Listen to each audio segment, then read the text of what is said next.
Can you hear me now?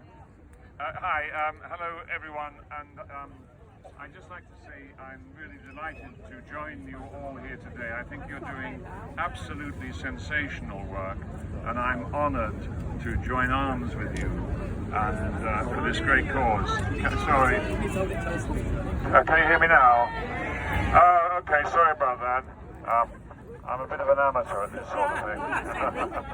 I was just saying that how delighted and honoured I am to be with you all here today. I think you're doing sensational work, and it touches my heart, and indeed it touches my head, because I believe so fervently, and I'm against vivisection, as indeed we all are.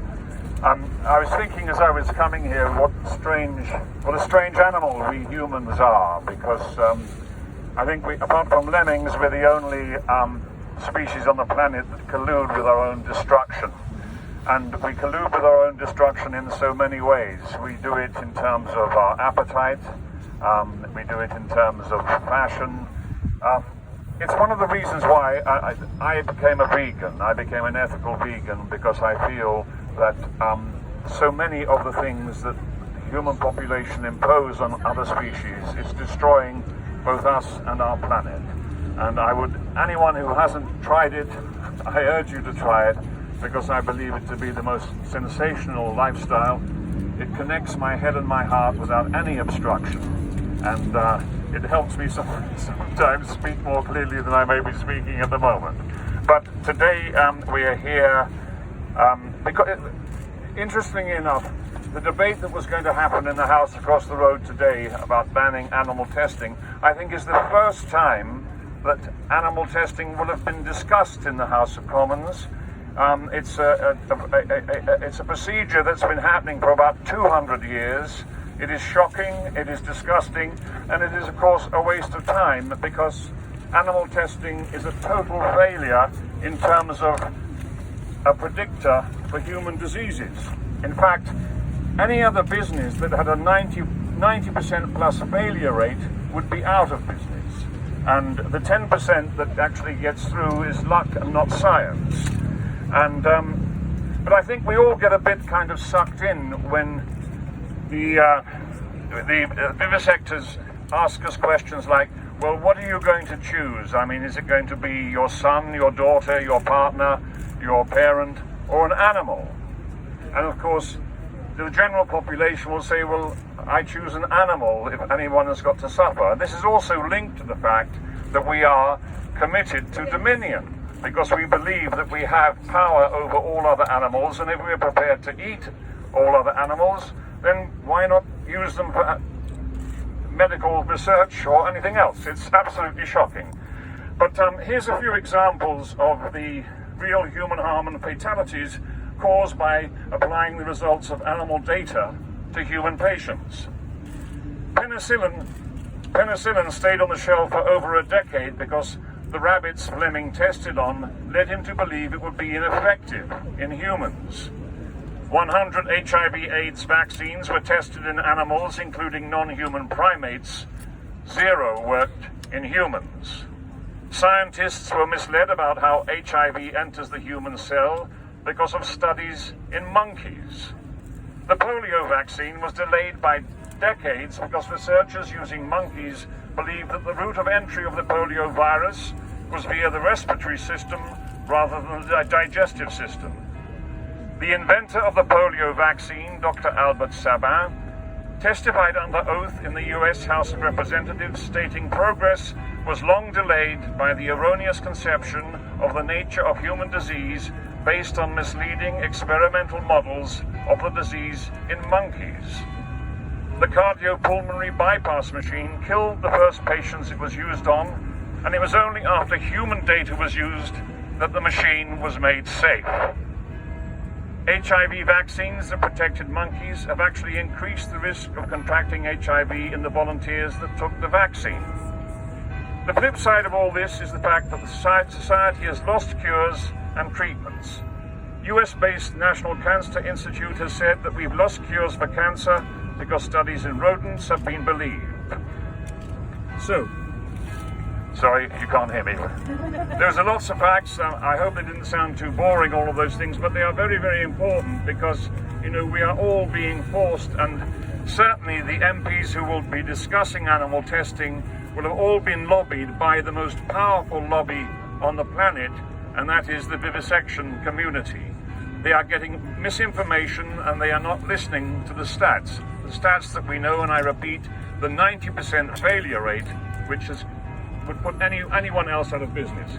Hang on a second while I put my other notes. I won't be a sec. Talk among yourselves. That's it, absolutely. Say it again. Absolutely. Now, I'm sure a lot of you may have heard of an ethical policy that was introduced in about 1959. That's about, how many, 59 years ago or something, or called the 3 R's. Are you all familiar with the 3 R's? Yes, reduce, refine and replace. Now that is the very policy that is handcuffing charities like PETA and ARSPCA and many of the big charities from campaigning in a very aggressive manner to end animal testing, because they have to campaign within the confines of the 3 R's, and the final part of the 3 R's, which is replace, with when an alternative is found to animal testing. Well, of course, animal testing is such a total failure. The only alternative to animal testing is animal testing, because what you need to find is a viable replacement, which of course animal testing isn't. So there's my agent arriving there in that,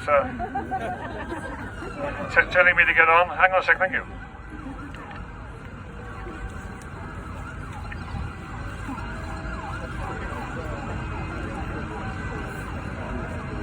So, are you all aware of EDM 175? Yeah, thank you very much. Well, we have a lot of signatures, and funnily enough, the last MP to sign the EDM last week was Sir David Amos. He signed it, and then the next day he was brutally murdered, which is horrific.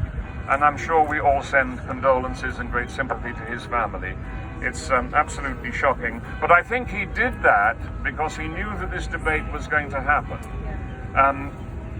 What is also interesting is that I think over a period of time, 170 MPs have actually signed it, and it's changed because, you know, every parliament it gets changed, you go back to square one. So now it's about 60 or 70. Only one Conservative MP has signed the EDM, and that's Sir David Amos. So, the quickest way to ban animal experiments is to hold the public scientific hearing, which is the EDM 175. So, and you all understand what the EDM is about the public debate, yeah? So I don't need to go through all of that and bore you with all of that. Well, I think it's a very, very important debate that has to happen. If we have the debate, then it is going to stop animal testing immediately. What surprises me is if the vivisectors who believe so strongly that what they're doing is right, why don't they jump at this debate so as they can prove to everyone that what they're doing is right? But they won't do that because they're frightened of it. They're frightened of debating it because they know it's wrong, they know it's financially driven, the work that they're doing. It is disgusting, and it is up to all of us to stop it. So that's all I'm going to say about this at the moment. I just thank you all so much for being here, for being so compassionate and caring so much, and I stand with you all completely. Thank you very much, you're all wonderful.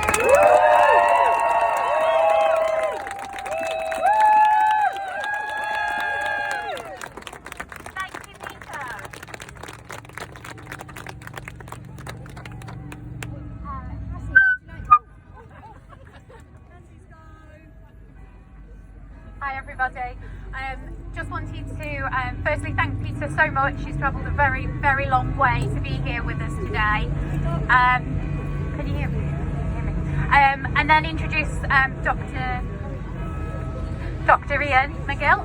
So those of you might have seen that he visited us at camp and we must have made a good impression because he's still with us. Very pleased to say. So just wanted to put your hands together, and Dr. Ian is going to do a quick talk for us.